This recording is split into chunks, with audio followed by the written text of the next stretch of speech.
Okay, everybody, I think we're ready to start again. I thought that first panel did a very good job, both in sort of setting the scene and whetting our appetites for the discussions to follow. The next three panels in session 2 are going to focus in greater detail on potential mechanisms for financing preparedness and response.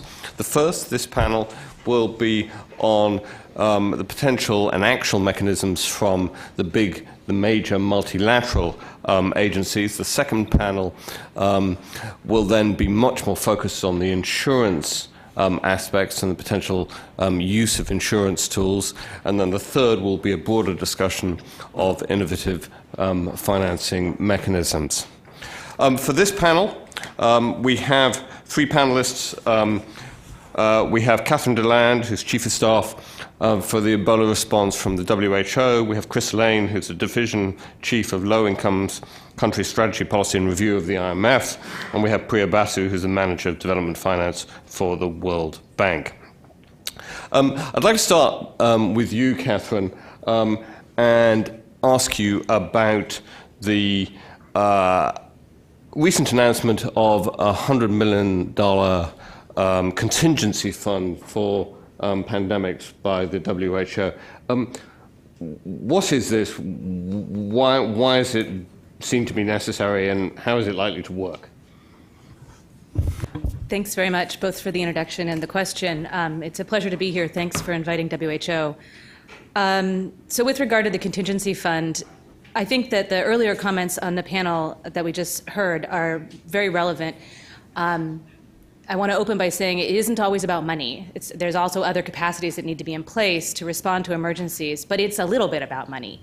And so in this case, the contingency fund was a decision made by our governing bodies to establish a readily accessible, fully flexible amount of money that could be drawn on to rapidly scale up WHO's response to emergencies in the early months of a response. It is limited to the first 3 months, though it can be extended to 6 months on the request of the Director General. The contingency fund is under the control of the Director General entirely, and the $100 million was an amount that was decided based on a great deal of analysis of how much money we have spent over the last 10 years on each of the emergencies that we've responded to, and how much has been needed at the beginning. A little bit to say about this. So one of the things that we looked at very carefully were various options for how to fund emergencies. At the moment, the way that WHO funds emergencies is as part of its overall program budget, there is certainly an amount of money that's assigned to response, or assigned to preparedness, assigned to these sorts of things. But then we have a separate piece of our budget that is about outbreaks and crisis response. And a large part of that money comes from voluntary contributions. We flag an appeal when an emergency happens, and we assign a number to that appeal. We make an estimate of how much money we're going to need, and we ask for that out into the broad world. And more or less, we are often successful in getting the amount that we ask for. But it comes in various amounts, and it comes in often quite highly earmarked. So for instance, one of the things that we really struggled with a little bit with the Ebola crisis is that many donors want to be able to see a physical product that's purchased with the money that they're providing for emergency response. So we got an enormous amount of interest in funding the purchase of personal protective equipment, PPE. And so we had a great deal of money earmarked for PPE, but there was an enormous amount of sort of foundation that goes into responding to an emergency that is slightly less visible, perhaps, pardon the vernacular, but perhaps less sexy, but totally necessary, like all of the people that you have to pay, even in Geneva, who have to be making this machine of human resource moving in and out. And it's been much harder to find financing for those pieces of it. And so that's part of it. Part of it is the question of flexible financing, having that available. The other part of it, I think, is just a question of, and I think we talked a little bit about this in terms, already on the last panel, in terms of the sort of law and the regulations and how difficult it is necessarily to get at money quickly. And this money would be available immediately. So there wouldn't be many of the other constraints of having to move budget out of one place and into another, or having to sort of the mechanism of accessing it would be, I think, quite different. So the fund was established to really respond to the need that I think has been probably measured and seen over the course of many emergencies, but was particularly and acutely visible during the Ebola response. Maybe I'll leave that there and see if there's... Well, can I just ask Yeah. a couple of clarificatory questions? One is, where does the money come from for the fund? Is that additional to the core budgets of the WHO, or is it sort of drawn from them, a redeployment of them? And secondly, in terms of deployment of it, you said it's at the Director General's discretion. Does that mean there aren't a formal preset of triggers, or it's a judgment based on information from the field and other indicators and alerts and so on? How does that work? So I think I should probably preface my answer to this by saying that many of these things are all a little bit preemptive, since this happened in May that this contingency fund was established, and so we are in the process of putting things like standard operating procedures in place and developing those, and we're working very closely with our colleagues at the World Bank, who of course will have a pandemic emergency financing facility, and we'd like these things to be complementary to each other to make sure that we all work together instead of in duplication. But where the money comes from, the member states, our World Health Assembly, indicated that they had to be voluntary contributions and indicated that they had to be flexible within the scope of the fund. So voluntary contributions for WHO come largely from two sources, from bilateral donors, from governments, and from philanthropies like the Bill and Melinda Gates Foundation or the Bloomberg Foundation. I think those two are the largest of our. There may be other categories for voluntary contributions. So the monies will be in addition to the budget that we passed, for instance, with our World Health Assembly in May, and would be specific to this fund. I think right now one of the things that we are working on is the member states also indicated that it should be a revolving fund. So the idea is that it would be replenishable and it needs to be sustainable. One of the things that I think WHO, like many large agencies, struggles with is having a broad base of donors. We really need to increase the breadth of our donor community. Not least because I think, as our colleague from Norway noted a moment ago, I think there's reasons that certain monies are spent in certain places, and I think donors have agendas, and I think there is a place for these to go. But in this case, we really do need the money to be flexible, and we need it to be about emergencies. And so we need to figure out how to broaden the base so that it is really replenishable and sustainable over time. We're working on that with standard operating procedures. So, and that ties into the next part of this, which is the deployment question. Member states were really very general in the decision that they took.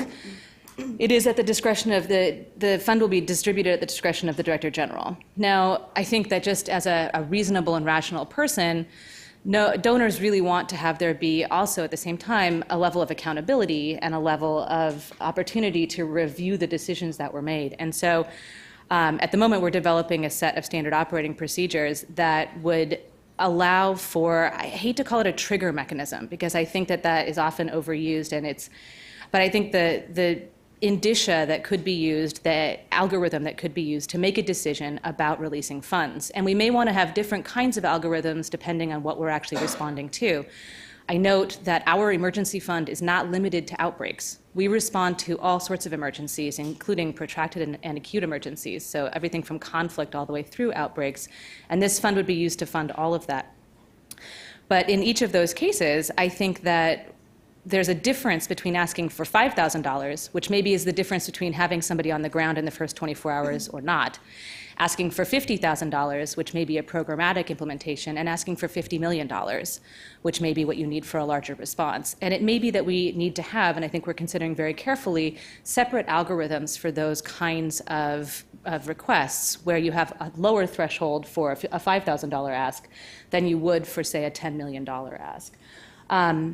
We're working on those, and as I say, we're working closely with the bank. There's a quite consultative process that will be undertaken. We'll be talking with our member states, we'll be talking with our partners, we'll be talking with, in particular, our other operational partners like the World Food Program, who have an enormous risk appetite and ability to really deploy money quickly, money and assets quickly. And we'd like to learn from the best practice that's out there and be able to put that into place here as well. So one of the things that came up then I'll stop. But one of the things that came up in the last panel was the question of auditing. How do you go back and audit money once it's spent? And what the World Food Program does is they run a pre-audit. They assign a certain amount of money, they run a pre-audit, and then they give an enormous delegation of authority to the people in the field to spend the money. And then afterwards, they run a post-audit to make sure that the pre and the post-audits are as close as possible and that the money was spent responsibly and accountably. And I think you can imagine something like that working into a contingency fund of this, where you have an algorithm for release, but then you also have a way to be accountable for the money once it's spent. That's very helpful, Katherine. Can I just ask you one more question, which is to put this discussion around the contingency fund of the WHO into the somewhat broader context of the WHO's role in helping countries have preparedness and surveillance mechanisms and the broader financing of the WHO, because there's this language about voluntary contributions versus assessed and so on. I think it might be helpful to sort of illuminate that a little bit. I'd be glad to. Though I want to note in advance that I'm here as a member of a team. My Assistant Director General for General Management is in the room, and so if the questions get detailed, I will be handing off to him. WHO has a biennial budget that's approved by our World Health Assembly. At this year's Health Assembly, we approved a $4.4 billion two-year budget. Of that, 25% of it comes from something called assessed contributions. Assessed contributions are the monies that member states pay to maintain their membership in WHO. They're based on a scale that is developed with the UN and is used throughout the system by the General Assembly. Sorry, it's developed by the General Assembly. Which means, of course, that 75% of our funding of that $4.4 billion is from non-member state assessed contributions. So, and across that 75%, it's quite variable how much of that is earmarked for certain programs and how much of that is not.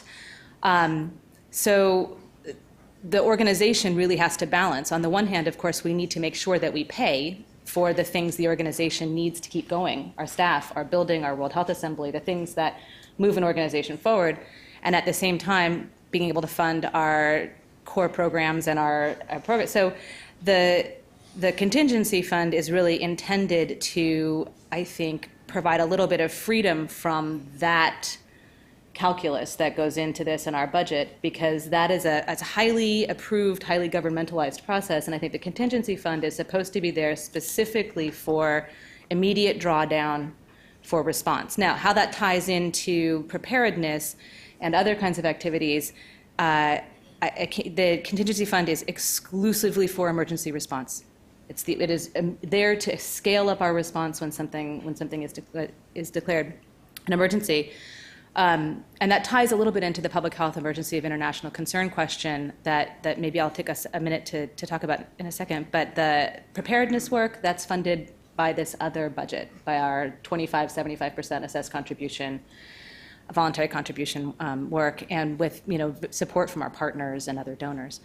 I might mention that the International Health Regulations Review Committee met earlier this week on Monday and Tuesday. And one of the questions they're considering quite carefully is this question of a public health emergency of international concern and how it's decided and triggered.